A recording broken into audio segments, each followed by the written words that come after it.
Mä voisin ottaa sun puhelinnumeron. Siltä varalta, että mun rupes tekee mieli taas kaataa jonkun päälle drinkkejä.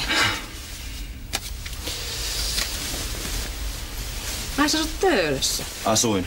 Mä olin vähän aikaa Saksassa ja multa meni kämppä alta, että just nyt mulla ei ole vakituista kämppää ollenkaan. Kännykästä saa kiinni. Niin säkään et ole aivan täydellinen ihan joka suhteessa. Kuule, sä et tiedä, mä oon ihan täys kaos koko jätkä. Mut mulla on pieni sviitti varattuna hotellista, mä menen varmaan väliaikaisesti sinne.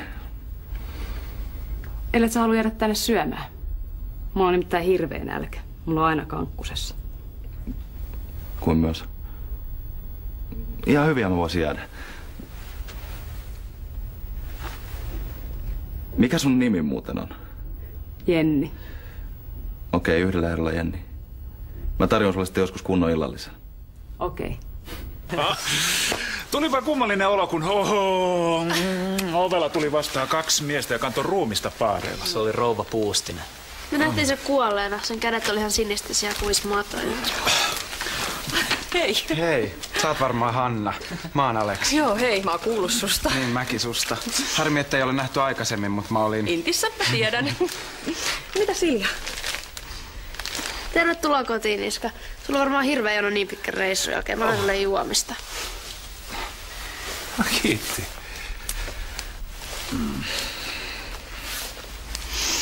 Haluatko perustaa kahvilan oikeesti itse vai onko kyse vaan siitä, että toi sun kaveris haluaa? Kyllä mä haluun, vaikka Akihan tässä on toiminut primusmotorina. Mä vaan rahoitan. Aki vaikuttaa olevan tosi nastakundi. On se jo ehdottomasti. Mitä paremmin mä oon tutustunut siihen, sitä enemmän mä osan pitää siihen. Missä sä oot sen tavannut? Ihan vaan yhdessä kapakassa, yhdellä klubilla. Silloin jotain ihan hämäriä tuttuja ja me päädyttiin sit niiden kanssa samoille jatkoille. Me yritettiin molemmat mokaa samaa naista. No, kumpi vei voiton? Ei kumpikaan. Aika nopeasti me tajuttiin, että niiden bileiden isäntä oli se Mimmin kuninkaata. Siis eikö Akikaan tuntenut sitä? Ei. Ja niin siinä sitten kävi, että me molemmat lennettiin pihalle. Ootte te kyllä mahottomia. Aki on näin. Ei, se on ihan oikeesti hyvä ystävä. Mutta se on varmaan myös sellainen kaveri, jolle on vaikea sanoa ei. Ja miksi mulle pitäisi sanoa ei? No niin, eikö sun pitänyt kertoa, miten vesi muuttuu viiniksi ja neandertalin luola trendibaariksi? Selitys istuu tässä. Minä teen sen. Pitikö sun raata meidät tänne asti kuulemaan? Piti. Ja nyt voidaan vetää känni. Tosi vakuuttavaa. Sä et kyllä tolla puheella laittaisi markkaakaan oman rahakin yhtään mihinkään. Olettaa, että sulla ois markkaa. Miksi sen pitää olla just kahvila? Mä näytän sulle. Hei, anteeksi. Mä haluaisin vaan kysyä, että onks kaikki hyvin? Anteeksi, mutta mitä se sulle kuuluu? Kato, hyvä ravintolanomistaja haluaa vaan tietää, että mitä sen asiakkaat ajattelee. Ai jaa. No mulla menee ihan hyvin. Onks palvelu hyvä? Onks vessat siisti? Kerro vaan ihan rehellisesti. Kaikki ihan jees. Joo, no ei kai tässä sitten muuta kuin hauskaa iltaa sitten. Baarinomistajana tapaa kauniita naisia. Siinä on kaikki. Ja me pidetään naisten tapaamisesta erittäin paljon. Pysy siinä. Eipähän vuoda enää. Mutta ei kyllä toimikaan. Surullista. Ihminen makaa viikkotolkulla kuolleena eikä kukaan tiedä mitä. Niin se on surullista. Yksinäisyys on kamalaa. Sulla on mut. Tiedän. Surullista on sekin, että kaikki kaatuu aina meidän niskaan. Joku kuolee, joku onneton yksinäinen vanhus ja me korjataan patterit ja ovet. Me kutsutaan poliisit ja siivota. Eikä kukaan meitä kiitä. Niinhän se on. Tule. Mennään kotiin.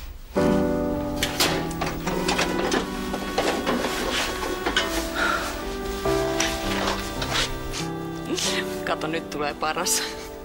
Kato, mitä pullistelua. Faija, nämä kuvat on järkyttäviä. Sä oot päästänyt itses ihan rapakuntoon.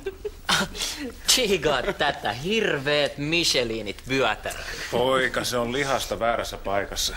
Aha, te ootte vaan kateellisia mulle, kun mä oon saanut iskettyä itselle näin upean näköisen naisen. Myöntäkää pois. No siinähän nyt ei ole mitään kadehdittavaa, että joku munaa itsensä täydellisesti. Pojat, hei, älkää nyt aliarvioiko isänne. Sehän on niin nälkäinen ja energinen, että siinä jää moni parikymppinen toiseksi.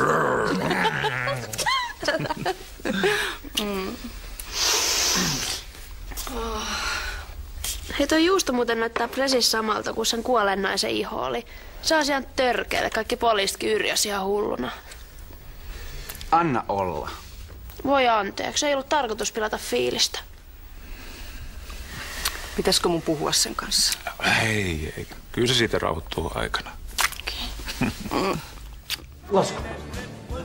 Joku tämmönen baari teidän pitäisi perustaa, eikä mitään räjästä murjua. Äläs nyt.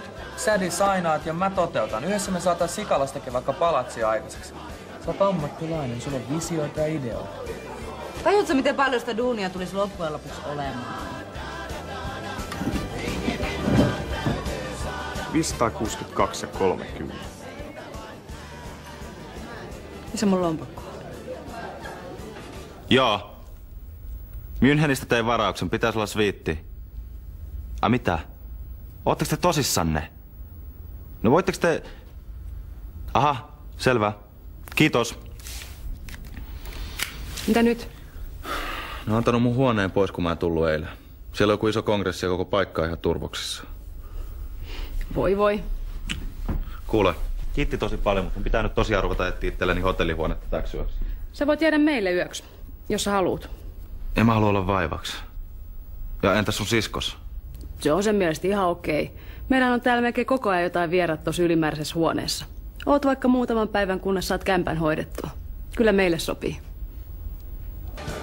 Minä maksan. No olipa todella hauskaa. Älä nyt leikistä, sukuttele vaan tämmönen meidän temppu. Niin, mut siihen Teppu kuuluu, että se tehdään loppuun asti eikä maamoilla kesken. Hanna, pyydäs Jukkaa soittaa sulle taksi. Sä et varmaan näin myöhään halua kävellä yksin kotiin, kun sulla on se laukku ja kaikkea. Nyt riitti. No ei näin hyvää tilaisuutta tuu toiste. Nyt se on kerrottavaa. Niin se on tehtävä. Katja, oli hauska tutustua. Toivottavasti sulla oli tänään edes pikkasen kivaa. No, ihan pikkasen. Hyvää yötä.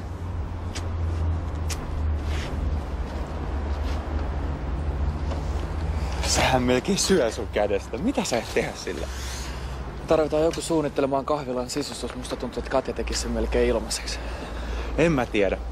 Kyllä mä vieläkin vähän ihmetyttää, mitä sä et saada siitä yhtään mitään kaupallista.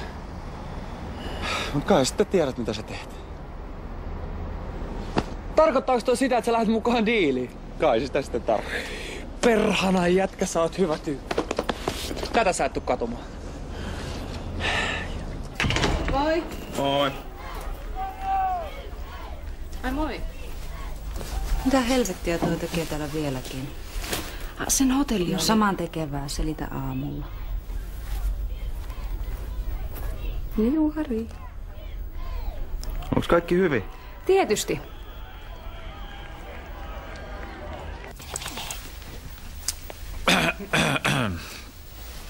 Niin, mä halusin vaan kertoa teille kaikille, että meidän loma ei ollut ihan tavallinen loma.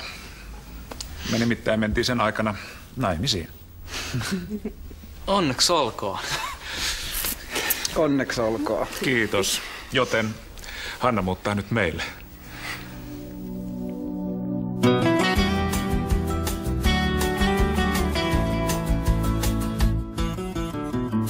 Mä seison sillalla, veteen heijastuu. Peilikuva kaupungista se yöhön pukeutuu. Valinnat ja tunteet, kysymykset ihmisten. Mitä tahdon elämältä, sitä vielä tiedä en. Aion kokea mä sen tunteisiin. Sisimpääni matkustan.